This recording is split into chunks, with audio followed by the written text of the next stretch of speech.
I did start recording, so maybe we should introduce ourselves. So Sure. this is the Rough Diamond podcast. My name is Jennifer Lopez, and I am the co-producer. And what's your name, Toria? My name is Tori Wilson, or no, Toria Wilson, or Victoria Williston, or Tori Williston. It changed. You get to choose. It's pick your own adventure. Pick your own adventure. And you get whichever name you call me by, you get that personality. So choose wisely. Yes, do not pick Toria unless you know Toria. Mhm. I like that. I too have different personalities. I should name them. What's But my what's your main one is Daria Van Nice, and I am a guest of you Yes. guys on your Yeah. beautiful podcast, which I'm excited to jump into conversation and have fun and see where it goes. Daria is a super important guest to my heart. Like, me and Daria have some history. It's almost like a dream. Yeah, Because or a nightmare. yeah. I mean, it was a nightmare that turned out to be a really good dream, I think. I definitely remember there being some nightmarish moments of, I think the biggest part about all of it, and we can get into more of it, the background of it, was the uncertainty of what was going to happen next. Right. You Yeah. know, like that is like looking back, right? Yeah. In the moment, I was like pissed. So when me and Daria were like wee little babes, how old were you? Maybe 20, maybe, I don't know, probably 19 or 20. I think I made it to 20.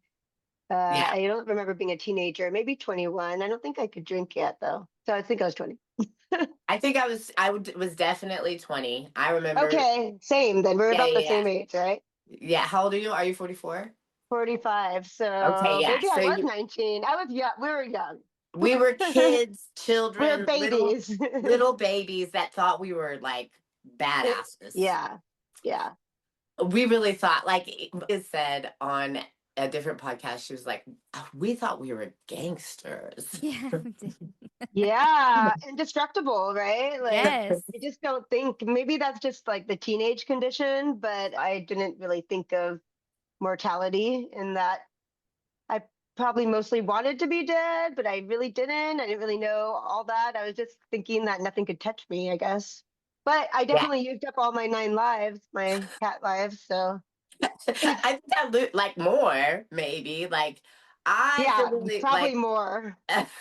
Yeah. But that's why we're getting the energy through our health stuff now, right? yeah, so me and Daria were in rehab together in Southern California, went 25 years ago. Crazy work. 25 years. Like I can't even believe 25 years have passed. I'm still a Yeah. kid. Like what? I am still like in a lot of that mentality of like not feeling indestructible, but I don't know what's next. Yeah, Yeah. but feeling like free. I feel freer now, and we can get into this later. I think this is such a beautiful like transition to like what has happened, what has come from that. That experience made sobriety in Southern California really stand out for me. Sobriety in different places was different.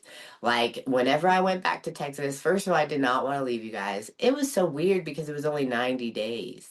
Hmm. And I forged such tight bonds with so many people that literally, I was telling Tori this yesterday, nobody wanted me to leave. People offered to pay my whole way to live in California, to move to move me and my stuff Mm. kid from Texas to California. Two people.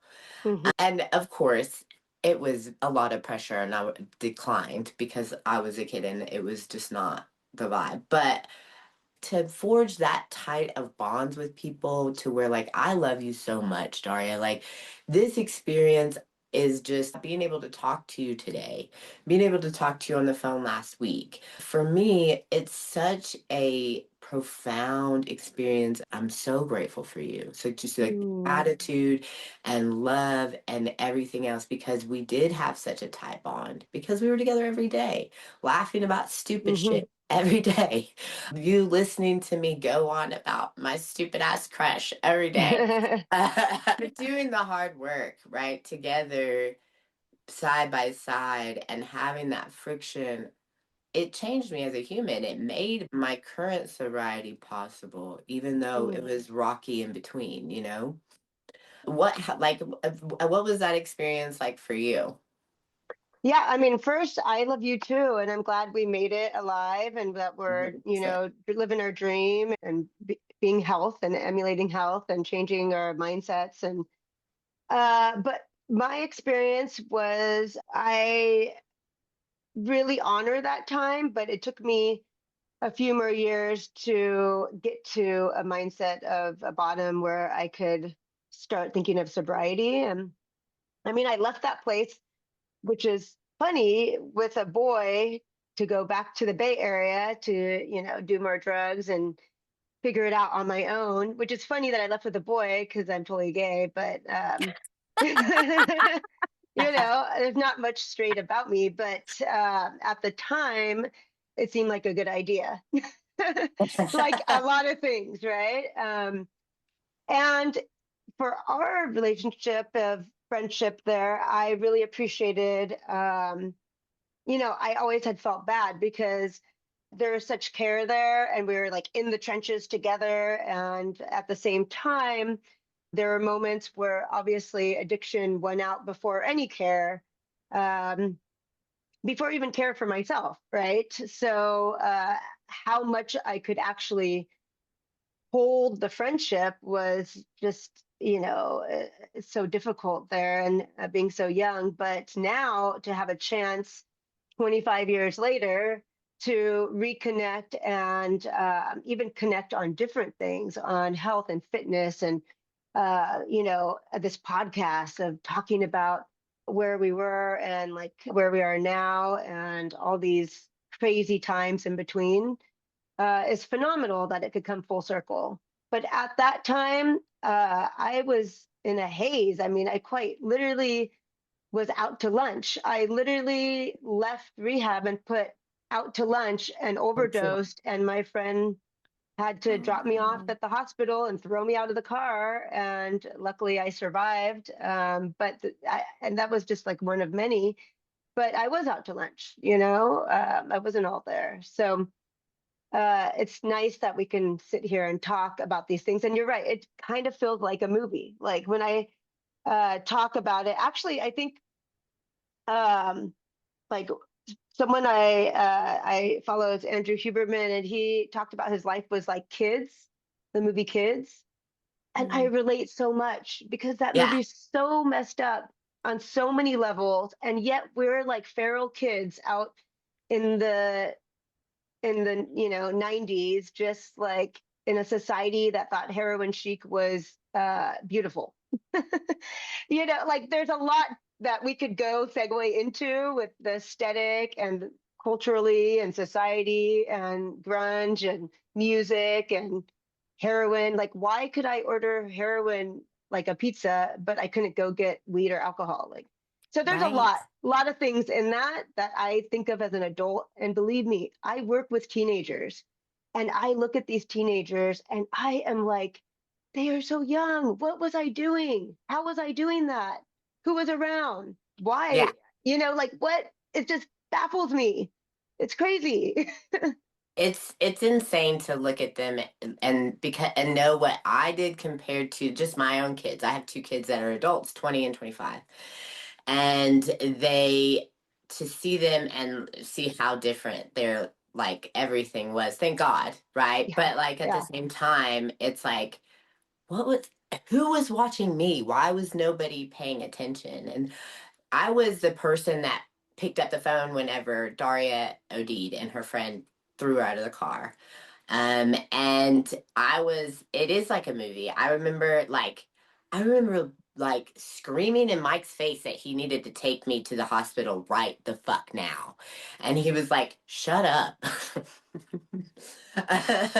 Mike has a wonderful way of just calming me down. Even now, 25 years later, I don't really talk to him that much, but whenever I do, he can send like a sentence and it's, oh, okay. Sorry, I was tripping. But because for whatever reason he had like that magic and we had that connection. So he was like, just breathe. Take a second, sit down. And I was like, no. I was beside myself. I was like, I'm not sitting down. You're taking me to see my friend. And I remember the visceral feeling inside of me. I remember walking down the steps and turning towards the kitchen and seeing the board where you wrote out to lunch Mm, and being like, no, this isn't right. Like there's something wrong. And mm-hmm, what for whatever reason, just that out to lunch, those three words, like it was like bum bum bum. mm-hmm. And then a few hours later whenever the phone rang and I picked up the phone and it was your friend. And they did take us to the hospital. I did force them to take us to the hospital. Oh yeah, my Um, friend saved quite literally saved my life, and they're doing really well now, Good. thankfully. But we both are.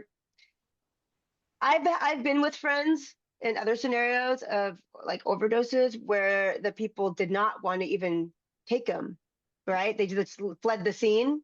Yeah. And I'm so grateful that, and this time, that, and you know what? It's not lost on me that now with fentanyl, that there wouldn't be enough time to even go to the hospital. Yeah. Yeah, it's terrifying. I even tell Yeah. like if there's something like a ball or something on the ground, I will be like, don't touch it to the kids. Like don't touch it. Yeah. Just don't. Yeah. And We so like wouldn't have made it through, is no. basically. Yeah. But I do remember like instances where people died because nobody would take them to the hospital. We had Mhm. a friend, used to always hang at her house. We'd skip school. We were 16, we were just little kids. Yeah. Yeah. And we would skip school and we would go to her house and they took instead of taking her to the hospital when she asked to go to the hospital, they took her home and her Wow. mom had to find her in the morning. Oh, Yeah. God. That's awful. And like but other multiple lots of times that happened. Like it wasn't Hmm. like that was like a one-off experience. Oh, yeah. That's just an example. So absolutely, your friend being brave enough to Yeah. take you to the hospital in that moment and loving you enough to do that Yeah. and loving you enough to call us, Yes. That's you amazing. know, Yeah. like to make sure that we knew what was going on. All of Yeah. the above is like, yes, that person saved your life for sure, for Wild. sure. Yeah. It was a rough time, but I'm so grateful for that time in my life Hmm. because it helped me we became clinical psychologists. Let me tell you, we knew Yeah. everything about every single drug that they were giving us, that they were trying to give us, that they were thinking of giving us. Do you remember the brain scans that they were doing, these phony? Now we know that they were phony, but then in the moment they were trying to sell them as like this way to see what drugs do to your brain. Like meth eats like these big holes in your brain. Did they try to get your mom to do that? I vaguely remember that, but maybe they wiped my brain. Which is probably for the better. I didn't, I don't need to know that part. But yeah, I think what's funny about all that is like it's amazing what modalities people will sell to really milk the parents from all the money. A Um, 100%. until it's there's no more money, and then all of a sudden they're like, oh, sorry, you're Well, and especially at that place, they kind of were like, if you didn't have money, they were like, see you yeah, later. you're out. They're like, oh, you could do the worst of the worst. And then as long as you had money, they're like, we'll just demote you to level one. As soon as you don't have money, even if you're doing good, they're like, sorry. Rejection is protection. I've learned that. Yeah.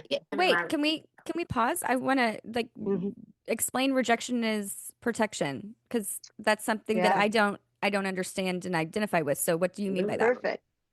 Yeah. So in my life, whenever I felt like whether it's a divorce or even a job opportunity or even maybe like moving in with someone from rehab or, whenever I have been kind of rejected, it's only in hindsight that I look back and I was like, oh my God, like I was so protected from that scenario because it Yes. usually falls apart in some way or it just wasn't for me. Like maybe it was for them, but it wasn't for me.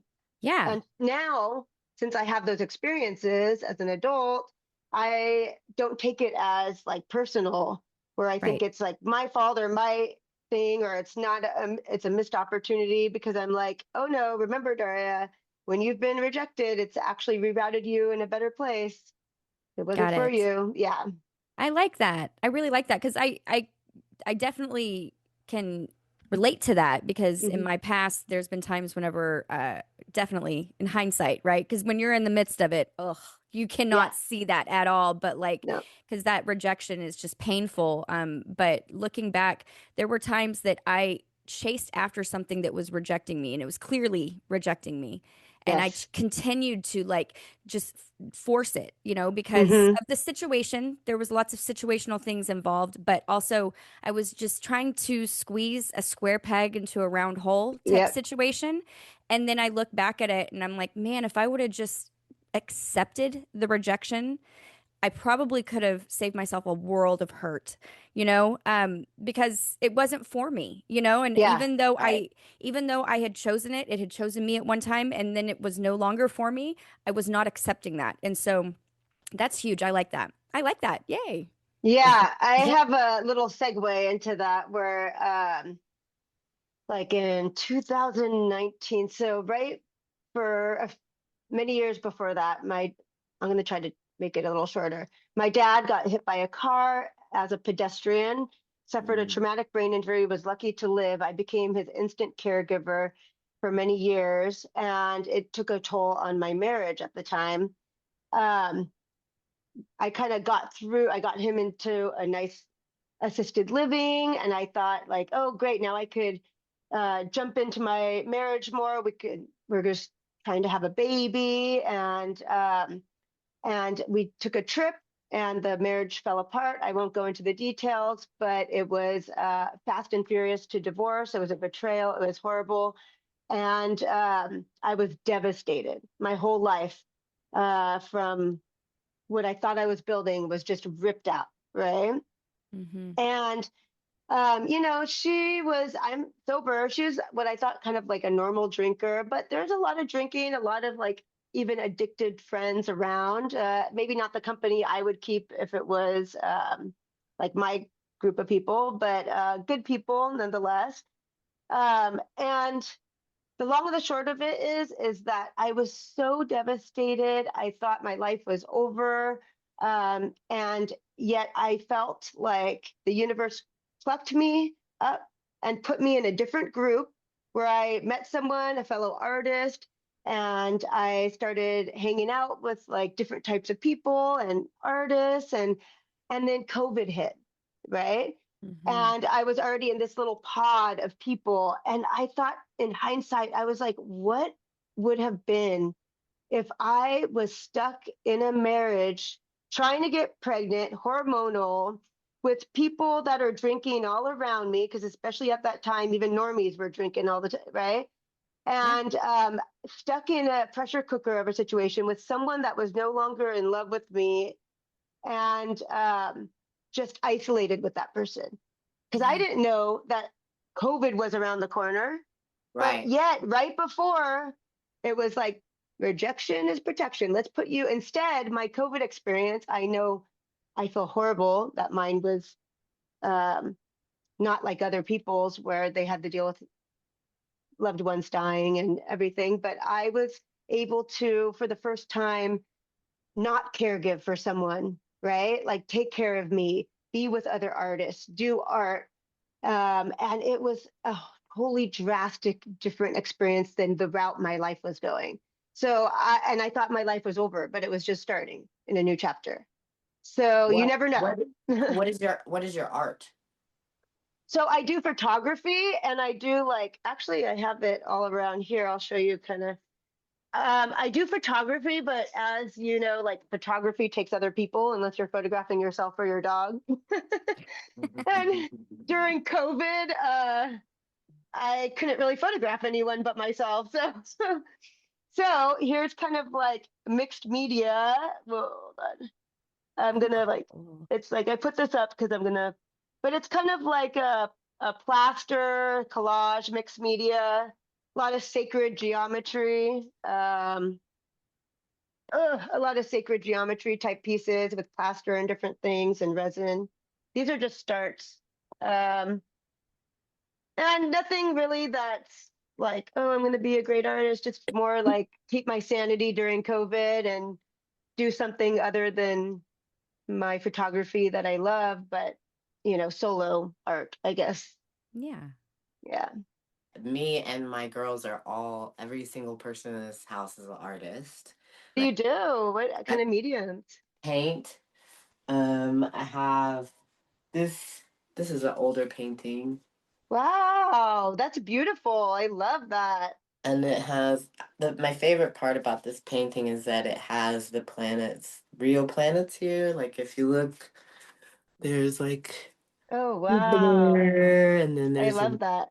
a eye randomly, and then there's like Orion is in here, right here. If you look at the, Oh, and you can see the beautiful. stars. It is like legit Orion. I mapped it. If you ask me what my favorite color is, I will tell you it's galaxy or green, depending on Oh, where my yeah. brain is at. But I really like to paint like the sky. This is one that I'm working on that I started. I haven't really finished. Wow, it's beautiful. And I have more that I just like, it's just random. I have a huge painting of, it's Florence from Florence and the Machine. It's actually from a song. What is the song? I think it's called Never Let Me Go.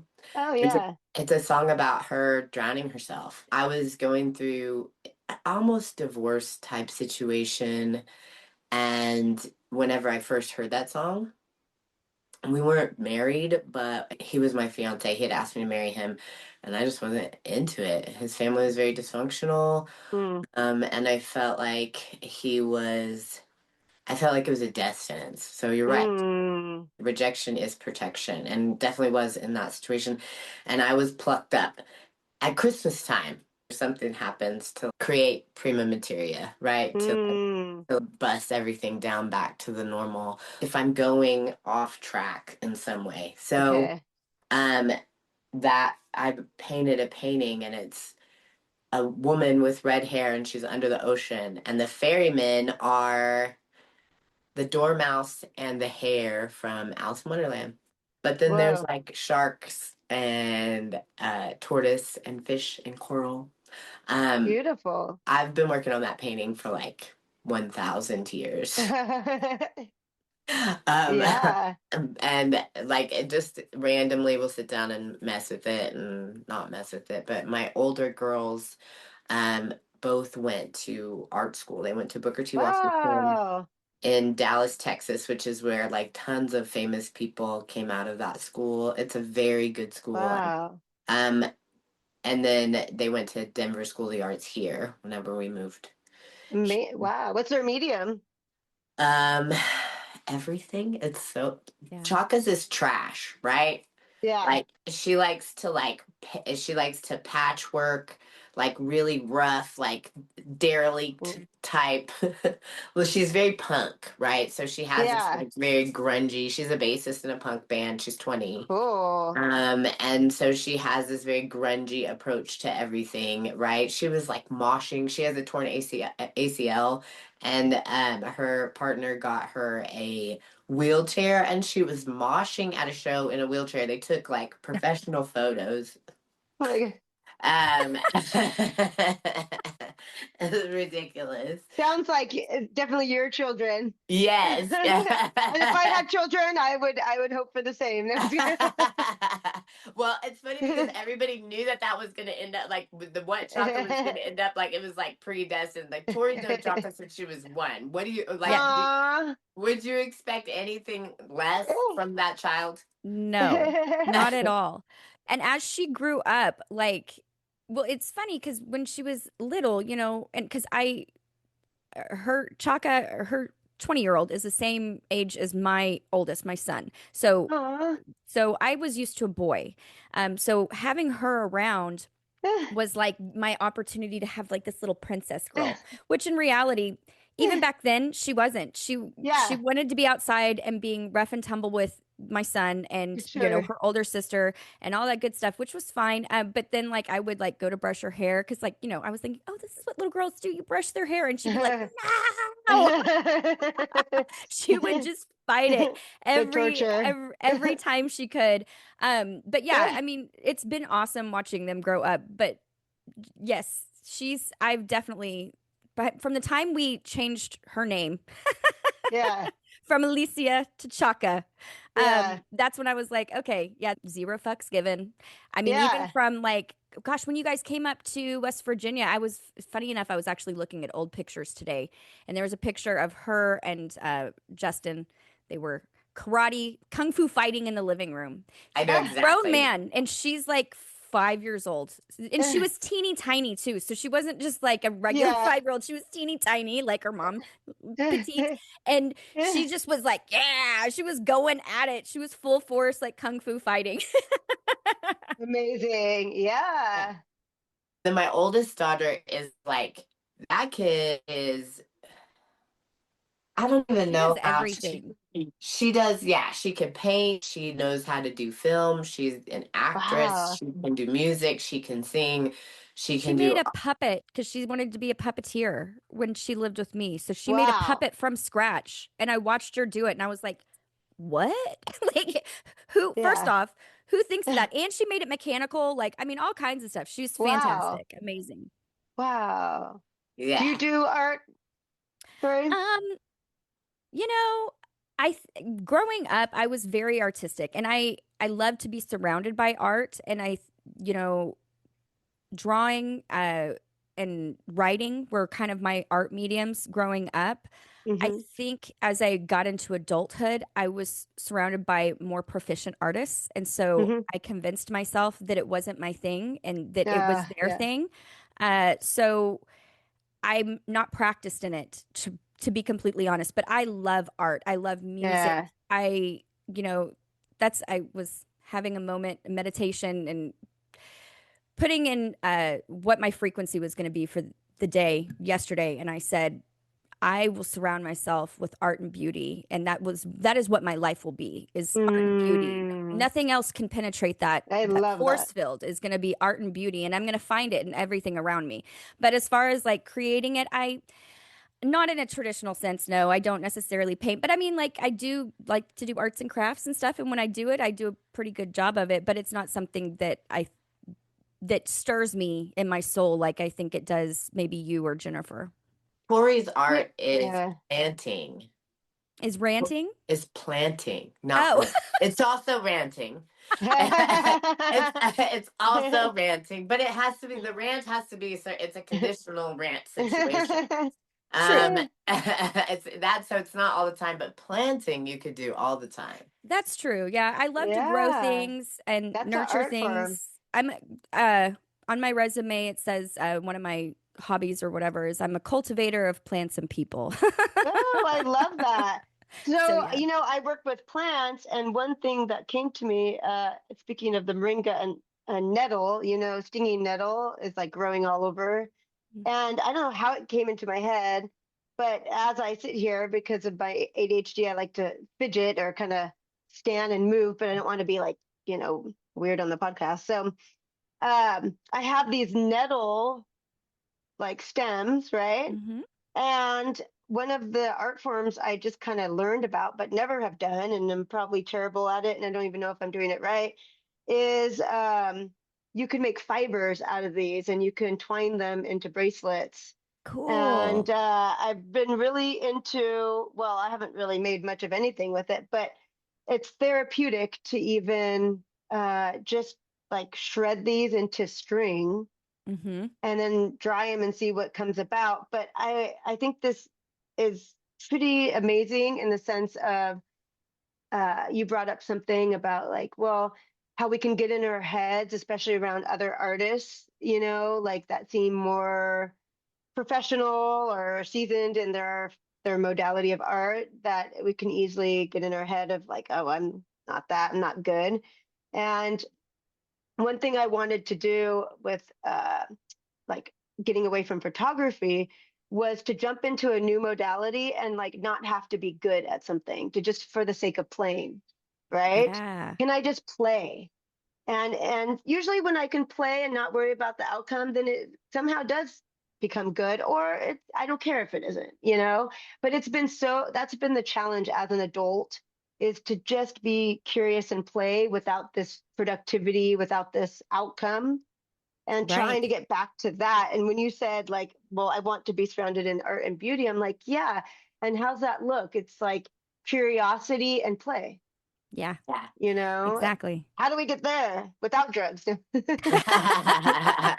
Yeah. work, meditation, Yeah. Yes. surrounding ourselves with the right people, Nature, nature, nature, for Ralph sure. exercise. Ralph Steadman is like a famous artist. I don't know if you know who Ralph Steadman is, but he did like Fear and Loathing in Las Vegas, a lot of Mm, art surrounding that. But one thing that he said is that art has no rules.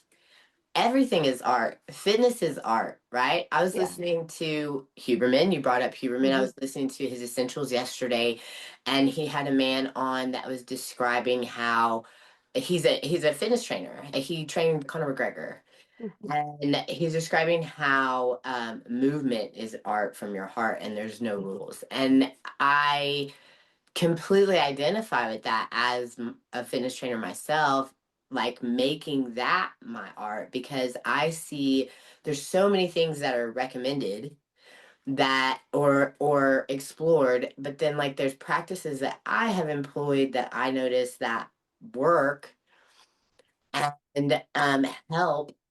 And that goes for like anything. Like you can use planting, you can Hmm. use fitness, you can use writing, you can use anything. You make it into art by injecting that play into it. Yeah, I totally agree with that. That's like, it's such a, like, art is just the magic that comes from your heart in general, in my opinion. And Is I it? think even seeing it in other people, can that make you an artist if you're finding the art in the people around you and they might not be projecting that, but you can see that in others? Does that make you an artist because you can see it? Maybe. Yes, because, Okay. well, because you're painting a picture in your mind, right? Right. Yeah. You Yeah. don't Yeah. necessarily have to paint a picture on on a canvas to Yeah. create anything. Like There's, yeah. every single step is your art, right? Because we are built to create. Like the unfamiliarity and the uncertainty of life as we step forward in that curiosity and in that play is what produces the fruit that you see here sitting in front of you today on this podcast, right? Like that uncertainty in a hard time and difficult time full of friction and fear, and because like we were addicts, addicted, and Tori has had her own battles with that as well, so she understands the fear that's involved. It Mm, really is fear. It's us running from ourselves. It's us running from our shame, and the fact that we were able to come back for full circle is like through uncertainty, through that fear, and find like a true north and make it to some place, some semblance of health, longevity, freedom from fear, freedom from shame, freedom from trauma. That's art. Yeah. yeah. That is Yeah. I art. mean, we think of art as like a painting or a photograph, but there's healing arts, there's martial arts, there's behavioral arts, there's visual arts, right? Like essentially, I think everything is pretty much art. It's just our, like you said, the shame the fear and our own self-judgment that gets in the way of us being in the flow state. I was listening to Rick Rubin, who is a producer for a lot of famous bands, and he Mhm. had a great talk that was saying like, just being authentically yourself and creating. And he's like, I don't know how about the music industry or even how to use the equipment to make music, but I know what feels good and I know what sounds good for me and what I like. And when I did that, other people seemed to like that too. And it really took the pressure off my own self judgments for me of like, just live your life like as it's art. Like good or bad is subjective. What's good in the 1900s is bad now, or vice versa. Like it's so subjective, and just create for the sake of creating, and that goes for our life as well. And when I go work out, and I'm sure Jennifer can attest, and you, Tori, like when I go work out and like eat healthy and do these things, to me it's art. That's my gift to myself. I'm creating. I'm creating my body. I'm creating the life that I want. I'm creating in these little moments who I want to be. And creation is art. But another line of thinking too is I work with youth, and I think sometimes, wow, we're a product of our environment, and that has a heavy weight on changing our even genetics and turning them on and off, and how we respond to the world. But also, like, I think, wow, if I was, and who knows, maybe, they say addict is an addict, maybe I would have been addicted to hiking or art. Maybe I would be that extreme person, or maybe I would even segue back to drugs as an addict, who knows. But I do know that if I was resourced more with like, I hope that the youth I'm helping are becoming more resourced in nature and art and community, and getting these resources to get them back on track if they seem to be going a different way, that maybe it'll channel into something that they fall in love with, a passion that changes the course of their life. Because we had a youth that had a strong voice, and she was kind of going down a path that wasn't good. And I'm like, man, this girl is like a boss, like she could be a boss, she could be a CEO. And but she was angry, like a lot of us. I know Jennifer's talked about, like, we're angry, and misplaced anger goes into destruction. Mhm. And we channeled her into, she didn't really care about the garden program that much. They like that they get a stipend, and they like that they can hang out with friends. But like, we channeled her into media arts, and she was able to make documentaries and have a voice, and it changed the course of her life. And that anger had a channel into a medium. And who knows if it was good or bad art? But guess what? It was powerful art because her voice was heard. That's awesome. Yeah. I That's think really that that's, amazing. yeah, because like what were we starved for, Daria? Like same Toria. Like Yeah. what were Yeah. we starved for? Like we were starved for connection. Where were Yeah. Yeah. like we were latchkey kids, right? Like we're like come back when the lights come on. Yeah. And that you think that that is like that sounds great. Like you guys can do whatever you guys could do whatever you want. No, we got kicked out of the house. We weren't allowed to come back in. Yes, we were able to do what we want, but it also led us down roads because we didn't have connection. We didn't have anybody guiding us. We didn't have, we're just by yourself, bored. And then watching TV, everything on the media is geared to like dare. Um, in my opinion, Dare is one of the most detrimental programs ever created because if Dare officers had never come into my school, I would have never known about Right. many drugs. Yeah, Yeah. exactly. And And what was that one about the pan and an egg where it's like, this is your brain on drugs? And then they Yeah. went crazy, like smashing Yeah, things. And you're like, and then you smoke some weed and you're like, no, I'm okay. Like, I don't do that. exactly. like Well, I'm hungry. exactly. I The might prop smash some burgers. exact smash some I might burgers. smash these chips right now, but no, Exactly. no eggs. The propaganda, I think for sure was detrimental because what it did for me, especially, is Mhm.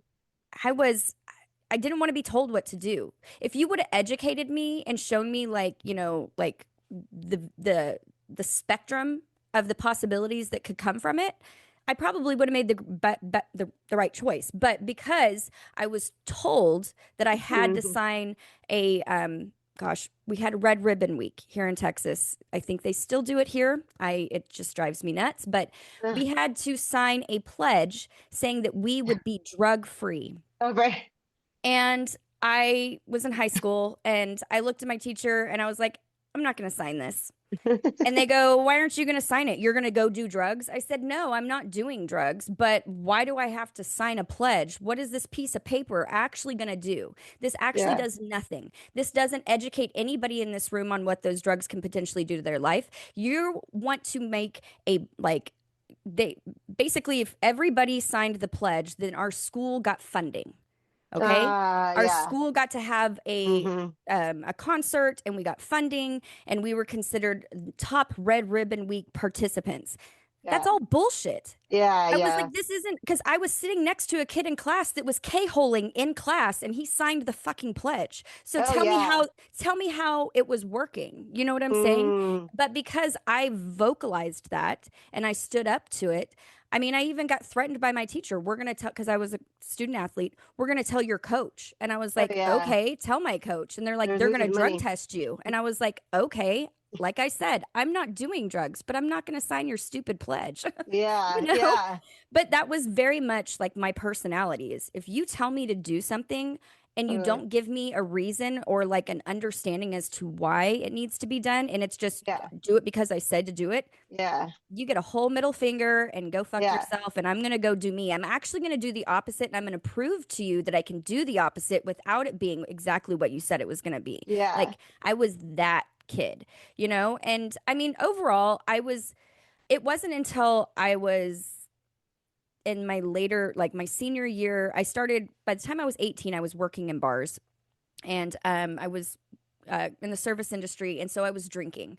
I was drinking in bars at 18 because, you Mhm. know, they weren't great at IDing like they do now. So all I had to do was be a cute girl and walk in and know what the hell I wanted to order and act like I was supposed to be there. And I would get served every time. And Mhm. so alcohol really was what potentially I was going to be addicted to. And it Mm. started off very rough about 18. And then up until I was 21, I got pregnant with my son. And thankfully, my body would Mm. not allow me to drink and smoke and do the things that I was doing because I was pregnant. So, like, my Mhm. body flipped on a switch. Now, my brain and my emotional state did not catch up to that for, like, I would say maybe 10 years. Mhm.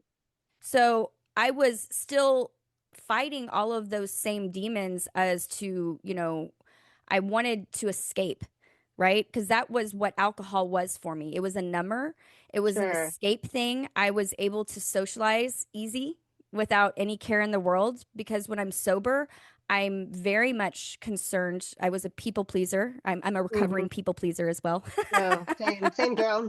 It um, still hit. It still hits. Right. I still struggle with those things, but that was very much what alcohol did for me. It took away that need to please people. I felt like I could be a more true version of myself, but really that Mm. it wasn't a true version of who I was. And I struggled with that, even though I wasn't physically maybe addicted to alcohol in the sense that some people struggle with addiction in a physical sense, very much mentally. And I mean, I Mm. mean, Jen can attest to this. It's been even in the past 10 years that I really don't drink anymore. I mean, I did it very socially, but I say that because the frequency was social. Uh-huh. However, the way I did it in that social setting was not social at all. Sure. I would drink until I was blackout drunk. You know, when I had the opportunity to drink, we would get shit faced. It wasn't just to Yes. get a buzz. That was, Sure. yeah, it was to Yeah. see how much we could get done and how much we could get away with because we had this window of time, especially for me, because I was a mother and married very young in my adult life. Right. And so, when I had the opportunity to be a regular 24-year-old person, Mm. quote unquote, that didn't have Yeah. responsibilities because my son was being babysat by grandparents for the weekend, Sure. I went balls to the wall Yeah. to the point where like it jacked up my body.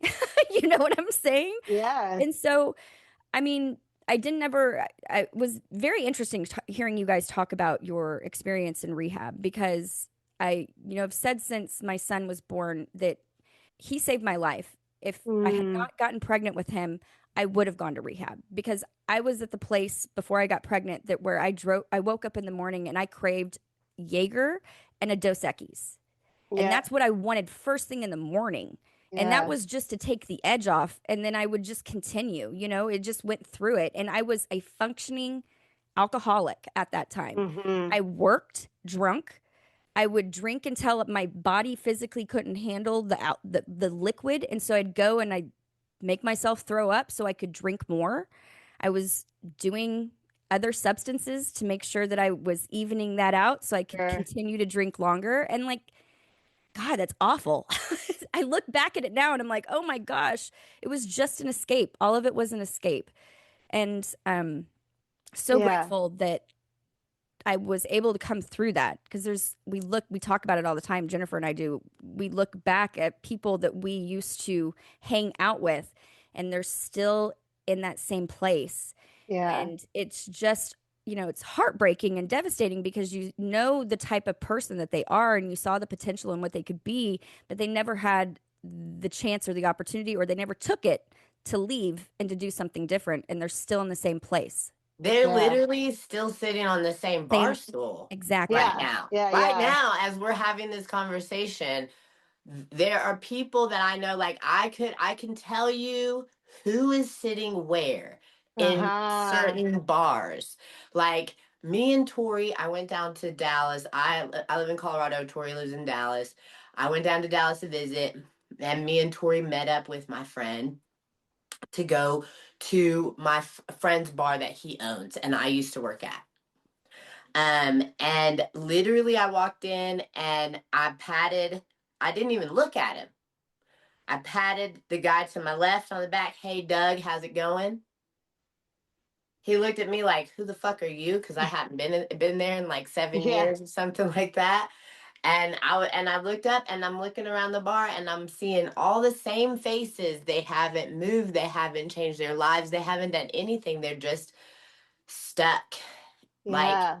do I want to be stuck? No. What is keeping you stuck? I was watching today and yesterday In Waves and War with DJ Shipley. He was on Huberman also, and Mm-hmm. they're talking about psychedelic, um, doing ibogaine to heal PTSD. Mm-hmm. But there is a process that kind of I went through over the course of the last year or so with dream analysis and some things that I was doing that achieved what they were able to achieve with the Ibogaine process with no drugs. Mm-hmm. And so I think I'm going to develop that to try to see, like, maybe get it because I want to, like, as a course or something like that. I don't know. Like, I was just thinking through it, like, literally yesterday because, like, this facing your shame doesn't have to be something that you run from all the time. That running from the shame and running from the trauma is what keeps you stuck. That's Yeah. what keeps you sitting at on the same stupid bar stool for years and years and years, staying at the same job, staying with the same person, like not allowing rejection to be protection, right? Not Mm-hmm. allowing your life to flow. It creates like a stagnant flow. And how do you get past that? Well, you have to face it, you have to look at it. And a lot of times people blame themselves for the shame that they carry. So in order for them, it's impossible for them to look at it because they blame themselves so much. And like 80% of the time, it's somebody else's shit that caused you to act, that caused you to do this stuff. Somebody else working their shit, or a lie that you were telling yourself, or like whatever. But there's a million reasons why that shame exists. And if you confront those reasons and let them go, then you get back to flow. You can find your way back. And the fact that you have these kids that you get to show how to get to flow initially, like even if they have been on track now, like when we're Mm-hmm. small, that like those mirror neurons are still working, our brain is still developing, and for you to be able to, even if they had like a temporary like failure to launch moment, for you to be Hmm. able to guide them back to a place where they can feel comfortable to launch something that gives them joy. There's so many people that live and work and exist in this indoctrinated state and do nothing that brings them joy. And then Hmm. all day they're complaining about how broke they are and how hard life is and how many struggles they're dealing with, not realizing that they're setting more struggles up in their way by verbalizing it, because your words become action and then your action becomes matter.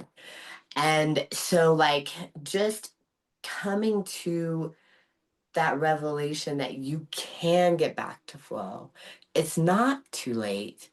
Even if you're 44 years old, I've said before, like the last time I felt like I was in that space of innocence and protection and love and grace until now at 44, but that I feel like my nervous system is calm. I have this peace that I've never had before because I've been able to face my shame and my trauma and all of that stuff. I was in the wilderness from age 4 to 44. That's 40 years in the wilderness trying to figure it out. Significant. It's significant, right? Like just walking in a circle, just Yeah. walking in a circle and complaining, right? Complaining about this or complaining about that. And you think like, well, maybe if I stop complaining, maybe if I shut up and stop being so filled with ego and selfish and worried about me and defending this and not being, my ego can't be accountable for this because it's going to make people think this of me. You know Hmm. what? Nobody even thinks about you. Like I hate to tell you, but nobody thinks about you. Everybody's thinking about themselves every single moment. Nobody is thinking about you. People think about you because they love you, but they don't think about you on that level to where like you can't be accountable for stuff. You can just be accountable and then they will think more of you because you were like, "Oh yeah, I did that. Let's fix it.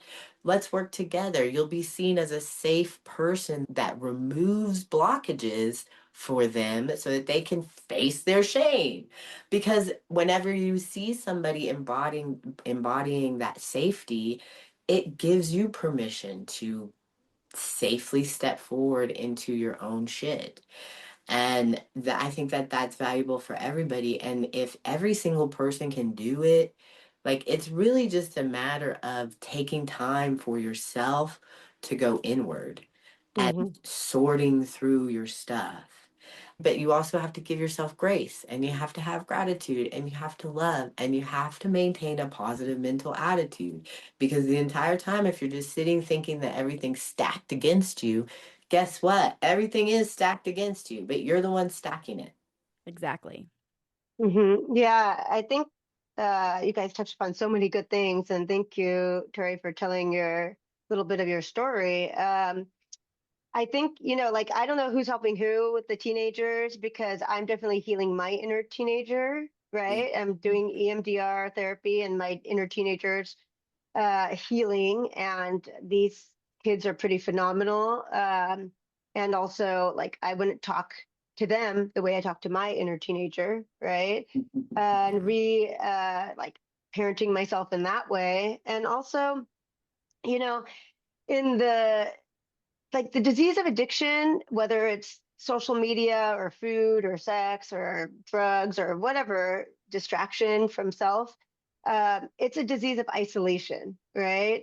And so we think, and we have to figure it out ourselves. We have to numb it, just avoid it. And there's all these strategies, and some are socially acceptable strategies. Workaholism, you get rewarded for it in this society, but the disease of isolation needs the remedy of connection, right? And that's why I think, like, whether it's 12-step recovery or plant medicine that allows you to go within, but a lot of times they integrate with people in community, Mhm. and to get out of ourselves enough to be able to be vulnerable and to not let the shame freeze us into place, like maybe some of the people on the bar stool that are just frozen in place.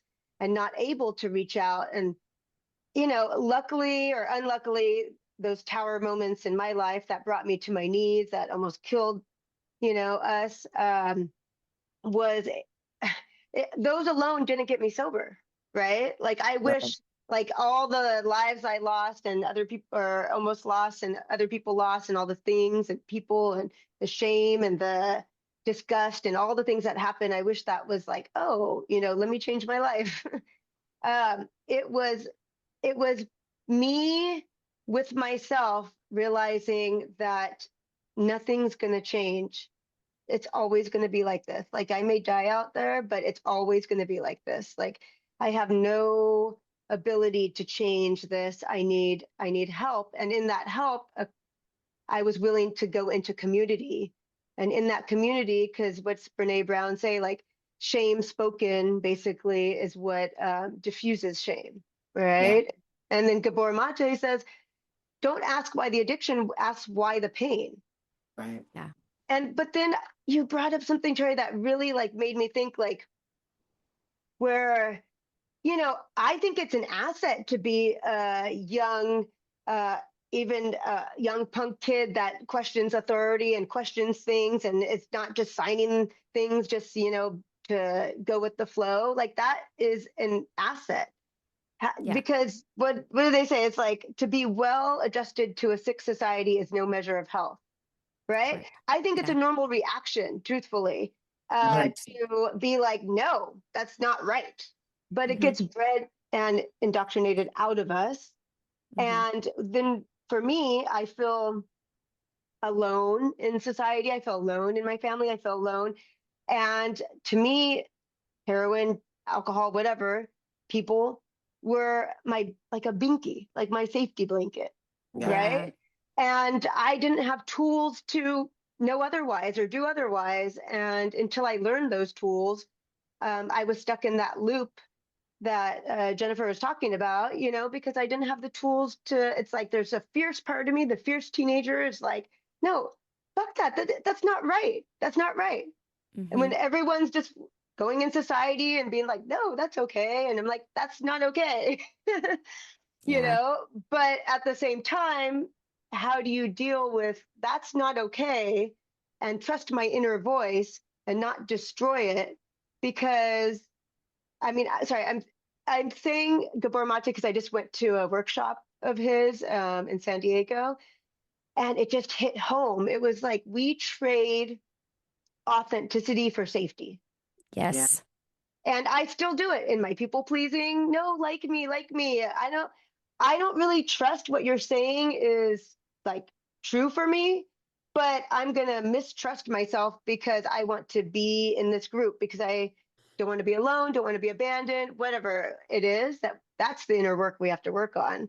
Yeah. Right. It's like, no, I okay with being alone, or no, that doesn't vibe well with me, and I'm gonna go in this direction, or but it took also finding my people, like finding Yeah. my weird ADHD, like-minded, crazy people.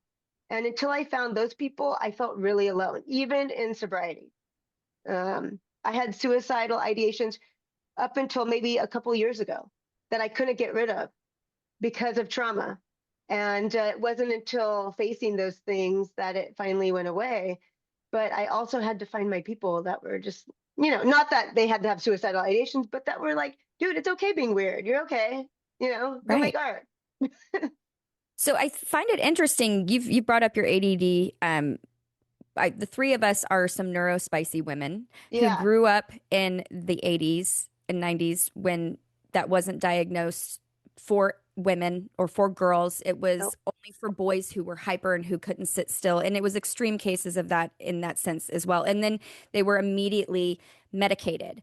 Um, I feel like that played a huge role in why I turned to substances to um, dull, numb things because my sensory overload might have been too much.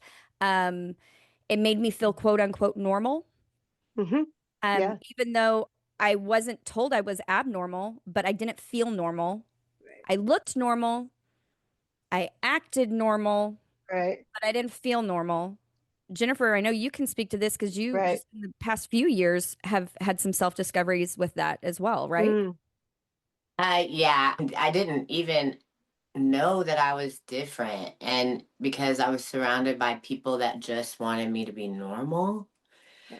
And so they would demonize the things that I did that were neurodivergent Mm. and make it seem weird. And even whenever it was like nerdy stuff, like Yeah. whenever I'm like in depth understanding this thing, I would get yelled at because I in depth understood it and my dad didn't or Yeah. couldn't because of his limited brain capacity. Like my expanded brain capacity was somehow my fault, and because he felt inferior in moments of conversation, that he would lash out at me for it and act like there was literally nothing going on. Mhm. I like my mom, on the other hand, was also neurodivergent. It came from her, so she knew that there was something there. Like whenever I tested for my IQ, whenever I was like Mhm. sixth grade and it was off the charts. Um, my dad thought it was really cool because whenever I was in second grade, my I was testing crazy high and that made him look good. Hmm. Mhm. But he didn't like that I could pick up on things. And Mm. he didn't like, and so he would try to keep me capped, my intelligence capped. So for a long time, it made me doubt myself. Yeah. And then speaking to what you said about feeling alone, Daria, is like I do feel alone a lot because I don't have many people that I can share these things that we talk about. Right. I don't talk about small talk. There's Yeah. no small talk that exists anywhere in an Uber, sitting in a waiting room. Yeah. Like, Yeah. Yeah. You're it definitely does. my people for sure. Yeah, it doesn't happen. I'm asking you like what, okay, how does that make your soul feel? And Yeah. by the time I'm walking out of the room from talking to that person, we've developed a connection that was beyond something that they've ever experienced. Yeah. Which is what I want whenever I connect with other people. And there's so many people, like I feel like people that aren't neurodivergent don't have that. They have the ability to just be like, have small talk and then move on, and Hmm. that's not something that I have. And then like people don't understand me when I talk because I know about all because my brain is like a filing cabinet and I Yeah. could tell you all of these facts. Oh, well, this is a fact about this and blah blah blah blah and this happened and, blah, blah, blah, blah, blah, and everybody's like, what the fuck? Stop talking. I have no Yeah. idea what you're saying. And so it can be isolating. Yeah. Yes. And Yeah. like so I appreciate being able I always felt that with both you and Tori, that like that different connection that was like beyond. Like I could connect with you on a level that was a frequency vibe at the same, like it was like a center core similarity. Hmm. If you know what I mean, like I can't describe it as anything else because like we have completely separate, very different lives that we led leading up to when we met, both of us, like Hmm. both me, you, and Tori, like all of us. Hmm. But the center core vibration of who we are and that neurodivergence inside of us that was going undiagnosed, unseen, unspoken to, right? Yeah. And then also the shame and trauma that we carried that we were working through and the strength in it made this like nucleus of vibration that attracted us to each other. Hmm. And that is a beautiful thing, and it makes me completely believe in this awesome thing that me and my daughter were talking about, and that kind of helped me with this whole process of facing shame and trauma and all of the above. And that's the jeweled net of Indra. And the jeweled net of Indra is just how we are all connected consciously to each other. Mm-hmm. How we vibrate on that net whenever like we move and our vibration vibrates, it vibrates and it touches every single other crosshair on that net where somebody else exists. Mm-hmm. And that is something that is powerful to understand, that we are all one and that our subconscious affects other people's subconscious, and that we should be mindful of that.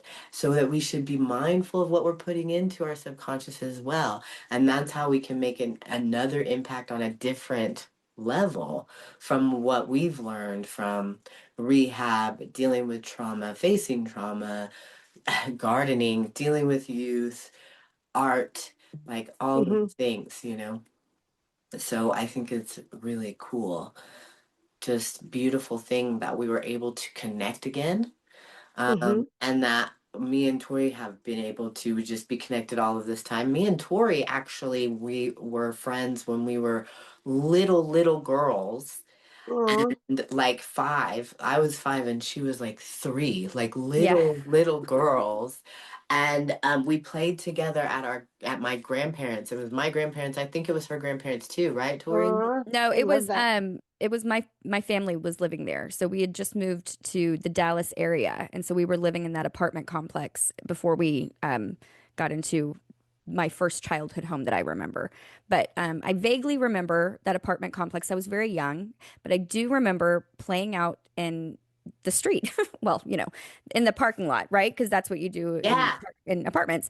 And so, and Jennifer was one of those people that I played with. And, when we met as adults, because we had both already had children by the time we met as adults, um, there was something we both just I was like, I know her. Like, I mean, not like I know her, like, where do I know her from? It wasn't like that. Yeah. It was just like this soul understanding of like, I know her, and there was a connection there. And then it wasn't until years later that we were driving by that specific apartment complex. It was many years later, right? It was We had about 10. already, it was like right whenever it was 10 years ago. So it was like Yeah. right whenever I was moving out to Colorado. We were selling Oh, wow. something to a lady that was in that apartment complex. And I was like, and my grandparents used to live right there. And she was like, what? I was like, that's the apartment complex that I lived in. And she That's was like, no, crazy. yeah, it was That is wild. synchronistic. I love that. And then we ended up raising our kids together like their whole lives, I literally. Like, love Exactly.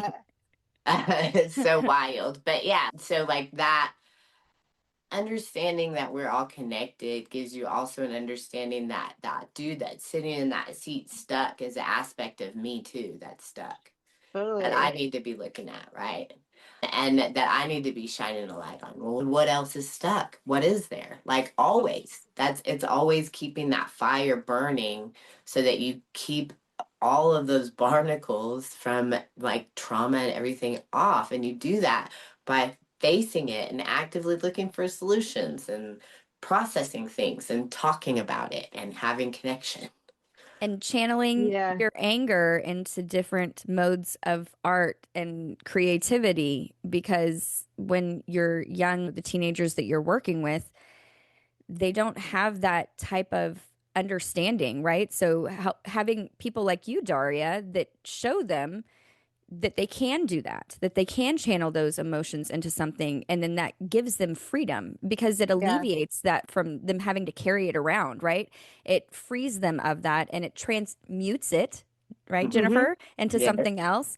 And so that's, I think, I feel like on a regular basis, my purpose in this world has been to go through the struggles and the strife that I've gone through, because what I'm doing is I'm actively teaching not just my kids, but my children's friends around them, like a whole community, a whole generation of the next generation. I'm showing them things that took me and going through all of that bullshit to figure out, right? Now, they have to do their own learning as well, but giving Sure. them the tools to be able Yes. to be self aware, recognize things within themselves, and learn how to navigate that is going to give them a step up to where they're not 40 years old like we are going, okay, we're just now starting to understand ourselves and channel it and move forward, right? They're going to Yeah. be able to do that at a much younger age. And that in itself is going to change our world because those people will one day run our world. And we Hmm. have a direct impact on that. And they're going to be much healthier, emotionally regulated people because of the work that we're doing and what we share with them. Yeah, I mean, look at the examples that we had, like of leadership in general. The fruits of that are showing right now, right? Like, Yeah. without going too much in the weeds on any kind of controversial topic, but at the same time, shining a light on you reap what you sow. And if you are sowing a bunch of seeds of dysfunction and self serving, egotistical behavior, you're going to get the world that you have right now in the collective because it fragments everything. But instead, if you lead with your heart and teaching these kids, having us for parents to be able to teach them these tools at an earlier age gives them the opportunity to find that discernment faster, learn it quicker so that they can lead with their heart, so that the fruits of what they sow whenever we are gone for their children is an earth full of just productivity, effectiveness, love, light, abundance, like Art. alignment, art, like Yeah. the, there's no reason why that can't be a thing. Like, I hate looking online and you'll see somebody comment like that will never happen because this and this, and it's like it will never happen, right? Okay, you're an expert who's currently on your toilet taking a shit giving me advice on life.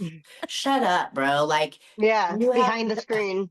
right. Exactly. You have no idea what you're talking about. How much inner work does it take for you to bump off a rude comment while you're sitting on the toilet pinching it off? Like, Yeah. Well, he's quite literally full of shit. like Yeah, yeah. it starts with us. It will happen if we make it happen. That's That's right. why I'm building a gym. That's why I'm connecting with my sisters. That's why I'm doing the things that I'm doing. That's why I'm building good health. That's why I'm trying to multiply that to people. I even told like one person, she was like, that's too much for me and my friend, like for a package or whatever. And I was like, okay, well, you just buy a package for yourself and then just sneak and give it to your friend. I don't even give a shit. And and she's like, "What? You don't care?" And I was like, "No, because the point is getting people healthy. The Yeah. point is multiplication of health. It's not making money. Making money, yeah, I have to eat, that's cool. But when it comes to like making an impact is more important to me than anything. Anything. Yeah. Changing things from from lack of community, division, anger, frustration that we grew up with. Those were the seeds that we were watching being sowed, Hmm. right? Yeah. And we were luckily on the outside of it watching it being like, this is a train wreck, y'all. We all thought that the whole time. So it's not like we didn't notice it. So now we have an awesome opportunity to create beautiful prima materia and sow new seeds into these kids and pluck up these ridiculous bad plants that are crowding everything out and plant new things, plant Yeah. love, sow love into the ground, sow growth into the ground, sow the things that we're supposed to sow into the ground. Mhm. Compassion, empathy for your neighbor. Oh, so And important. and also Mhm. focusing on the solution, the positive. I think back to what you said about our brain scans, and I remember now that the brain scans at that wild rehab was to show us the damage we did to our brain, right? To scare us. Yep. And instead of like, I'm like, why did they see that I had ADHD then? Right. Exactly. Why did they say, oh, look it, you're so active here, and like, and let's find a solution to this. Instead, it took me perimenopause and like a therapist to be like, I think you have ADHD. We can't do therapy until you get that addressed. And I'm like, what? So can you imagine a lifetime of shame thinking that it was me when it was a Right. disorder that That made me feel dumb. I didn't think I could do regular school. I later went and got my master's when I realized it wasn't me. It was just a issue that I was, you Not know, even an issue, just something, yeah, a not even an challenge that, issue, just like a something that's different heightened. way, Yeah, Yeah. it's just different. the different But direction. it's, that's a lifetime of even now where I bring it up more now because I have to tell myself, no, Daria, that's just your ADHD. But it feels like a moral thing. Like, Yes. why can't you just go do this? What's wrong with you? Kind of mantra that I have to work against that I don't want the youth and they don't because they see on social media, for better or worse, there's more normalizing of these things, right? But at the same time, I can see like, okay, you're not doing well in traditional school. Guess what? In the garden, you are great at doing this one task. Maybe another neurospicy person is great at picking little seeds from a plant. That would be a nightmare for me, right? Yeah. But for someone and each person has a task and that they can be good at and thrive in, right? And like, I think more so, uh, I don't know the answer to addictions. I know what I've thrown at my issues and my traumas and what I've faced and what the path I've taken and other people have taken.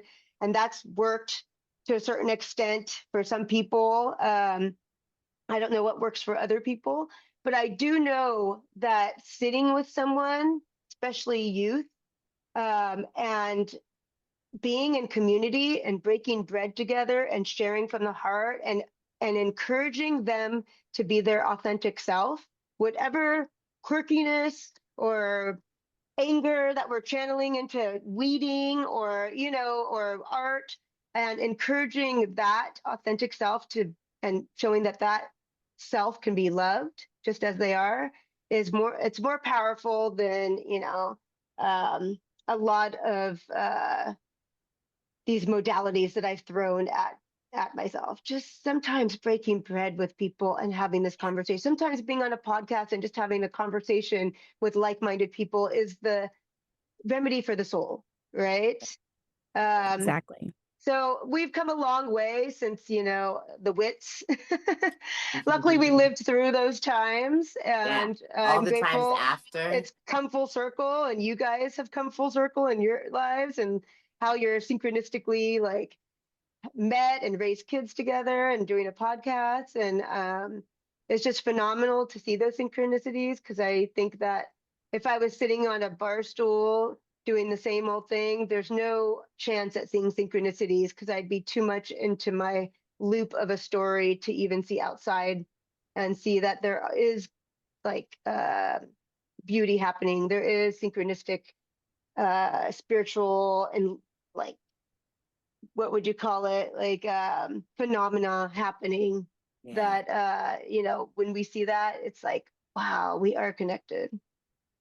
I We are. remember like last week, I was thinking, like, I remember being selfish and self-serving and being in that lost space of shame and fear and drug addiction and everything else. And feeling synchronicity, I was just thinking this, like feeling synchronicity with other people, having connection, and feeling grateful and generous feels so much better in my nervous system, just in general, like in my energy, in my nervous system. And if you could bottle this feeling and give like somebody that was on drugs a taste, like, look, Mm. taste this. You will love it. It's gonna be so awesome. And then they could taste that because, like, that's what they want, that instant gratification. So it could be like a carrot, so that you could like dangle it and say, this is what you could have if you just look at yourself and go in. Um, I think it would be so awesome, but we don't have that. So what we can do is we can foster greater connections with people, homeless people, people, even people that are just not even homeless. Like I saw a guy, he was definitely not homeless. He was on his phone. He had like jewelry on, clean everything. He was just on drugs. And I just walked over there and I was like, let me pray. Let's sit down. I sat down, I prayed with him. I gave him a big ass hug. He asked me what he like what I wanted him to pray for me for, and then that was it. that I guarantee you that it's something in his day changed because of that interaction, even if it was something small, right?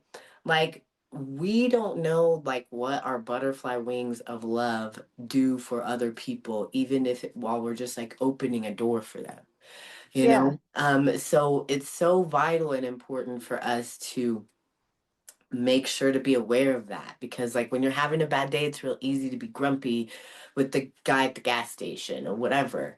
But instead of flip it, and when you're having a bad day, be extra nice, so that it could like, so that you could see just like the feeling in that man's eyes light up, because that's what you need, and that's you sitting across from you, and Yeah. it'll feed you, you know. Yeah. We have to wrap this up, but I am Yeah. so grateful for this opportunity for us to reconnect, um, Likewise. and establish a friendship in this healthy space. And then I'm so grateful for Tori. I'm grateful for this podcast. I'm grateful for this opportunity for us to create new ways to make an impact. Yeah. Same. Nice I'm to meet grateful you, for you. Tori. Yeah, it's nice to meet This you is too, Daria. this is like my favorite, meeting someone and jumping into these Yeah, conversations. listen, this is what I live for. I hate the small talk. I want to know why your soul works the way it does. That's who I Yeah. am. So I love it. I love it. It was great. And thank you both also, because you know, you guys are mothers and you're doing work that is going to ripple out through your children and in the community. And then also, Jennifer, like the ideas and the manifestation of this gym, you know, and the health in body, mind, and spirit that you're engaging on is truly powerful and phenomenal. I would go to your gym anytime, but also it can be a premise for hospitals, for institutions, you know, because uh, it's not holding health in a lot of institutions that we have in our society, and that could be a good premise. And so I hope we can continue this conversation. And there's so much more, and we haven't even talked about the physical stuff, like, I you know. know. Yeah. So maybe next time we can talk about the physicality. I love that we talked about spirit and all the segues into Yeah. Well, maybe we other have a part things. two. Ooh, I part would love trois. it. Yeah. Yeah. It's like the Titanic. Well, you know, we It's so long it takes two cassettes. like the iceberg, not like the iceberg of the Titanic. We've been the Just the Titanic. cassette tapes. Yeah, just the two VHS. It's like midway and you're like, it's so good. And they're like, please insert the next tape. Yeah, and then you wind it. Only our age Exactly. will know. Be kind, rewind. Yeah. Oh Uh, man. I love you, ladies. I hope you guys have a wonderful, beautiful day, and Likewise. we will Love do you this again too. very soon. See you guys Sounds See you. later. good. Bye. Bye. Bye.